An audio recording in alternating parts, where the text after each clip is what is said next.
Hello and welcome to Leon's RC Hobbies. Hope everybody's doing well. Today we're going to do how to set up your RC car. So we're going to how to set up your receiver, your ESC, and connect your motor. So we'll start with the receiver. So say you just got yourself a new receiver, or you just generally want to know how to install it to your car. So this is a Dumbo RC. This is a 6-channel gyro version.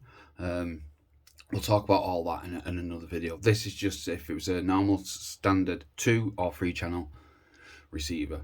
We're going to only be using channel 1 and channel 2 on this. So get your receiver, find your servo wire, and your servo wire goes in number 1, and you want the black wire facing the outside. Some may be slightly different, but they've always been generally standard.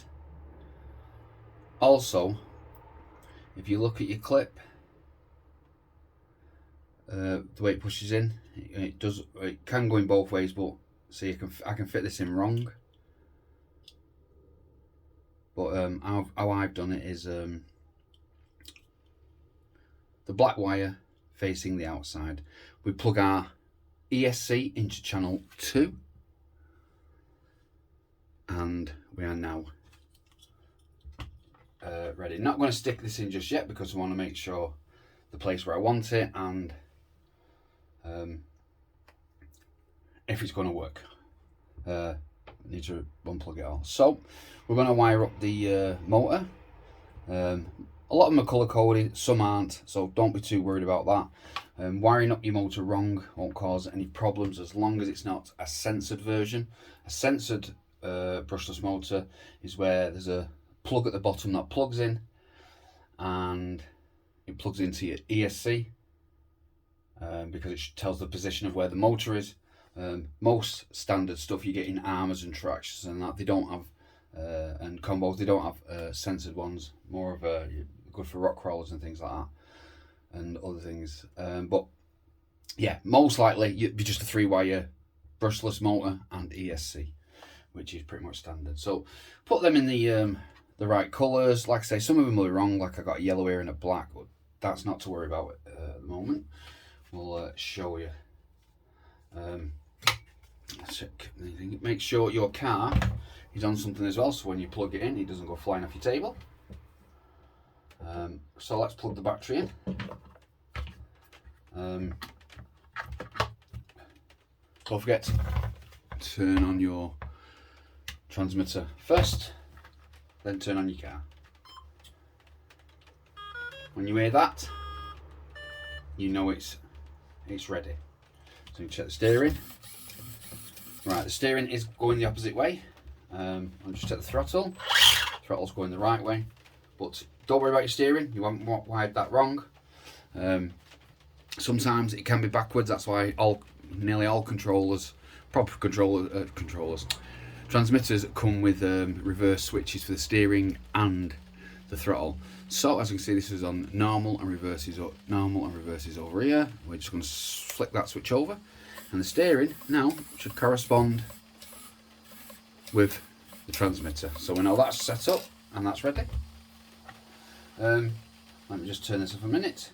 So another time is a lot of combos that you buy, generally the wires do correspond, but some you'll get where the ESC wires are completely different colour to the motor. Don't worry about this, I'll show you an example. So if I get these two and we switch them over and start the car back up. Sorry about the noise, it started to rain. It's accepted it, it's fine, but when I go to press the throttle, the wheels are going backwards. When I go to go backwards, it goes forward. So there is a reverse switch on here. I can just flick that switch over and it'll work. But before you do that, what I would suggest is just change over 2 of the wires, and what you should do is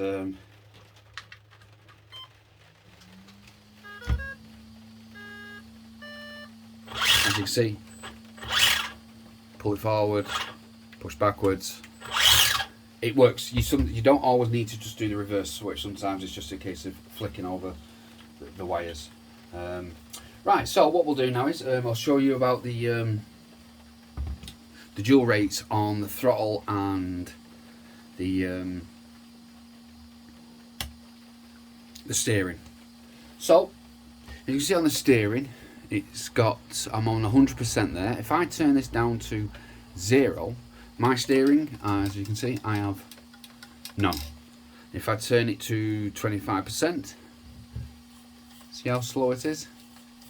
Or I could turn it up to 50%,